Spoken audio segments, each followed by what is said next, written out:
I am Amjad Ayub Mirza. I promised in my last video that I will be going to Queen Elizabeth Teaching Hospital to find out about what problems the health system in Scotland is faced with.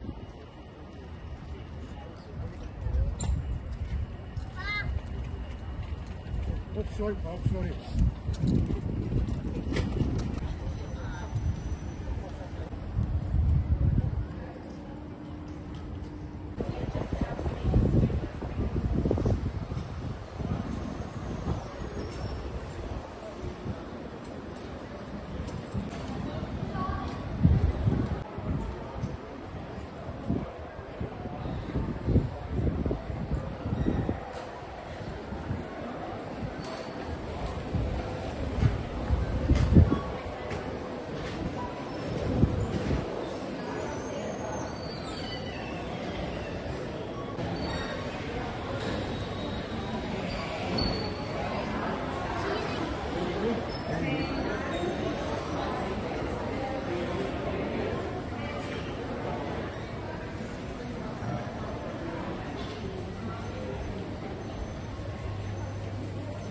There were several ambulances parked there.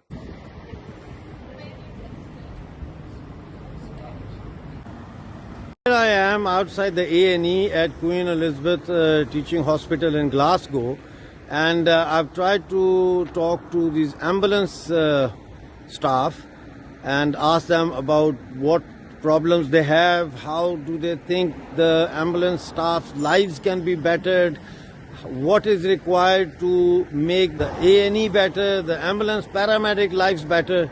No one is willing to talk.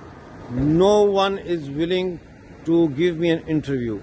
They say we cannot do this. One of the ambulance drivers, she told me, she said, do you want me to get the sack? So if an ambulance staff gives me an interview, they fear of repercussions. So they are being intimidated. Everyone said go and talk to the management. I don't want to talk to the management because the management will give me a sugar-coated version of the actual problems. And it's really very sad, and situation is desperate. They can't even talk about their problems. That is the tyranny of Scottish democracy. I asked each one of these ambulance drivers and additional staff sitting next to them if they would like to talk about what kind of problems do they face, what is the situation on ground. Nobody would talk to me. I went inside the A&E, and to my astonishment, the waiting time on the board said 7 hours.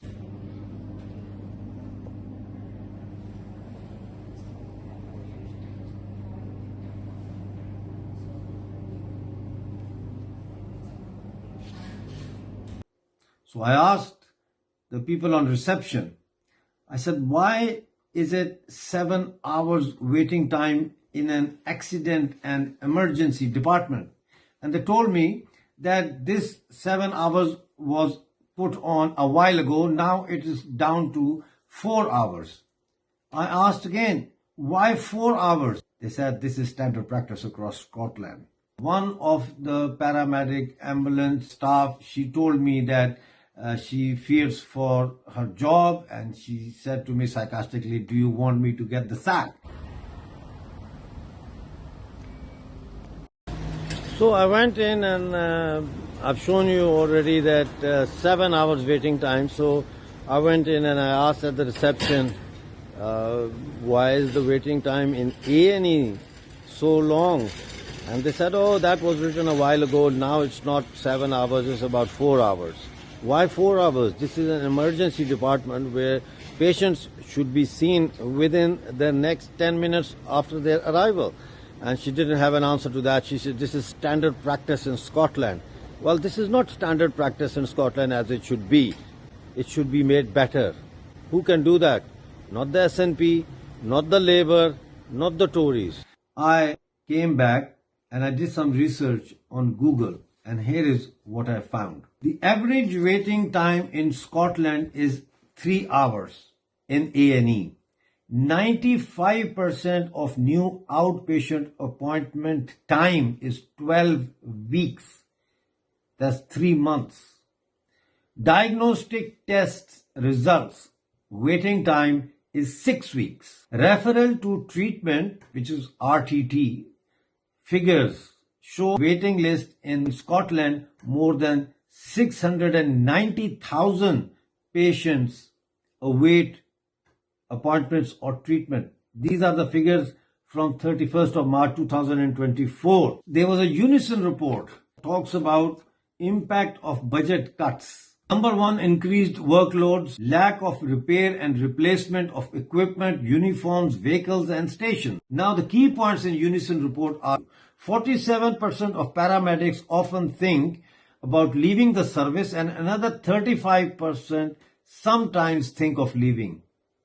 61% of the staff would not recommend the service as a place to work, rising to 70% in paramedics. Only 5% who were interviewed by the Unison stated that employers had undertaken a risk assessment. 85% stated their workload had got heavier or much heavier, rising to 98% among paramedics. Situation is very bad in Scotland as it is across the UK.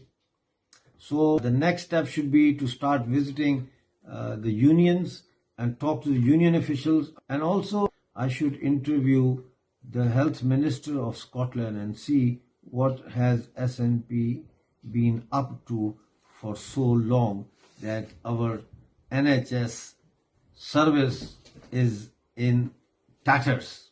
The only way forward to me seems to be change of direction, and that change of direction can only come when there is change in the political setup of Scotland.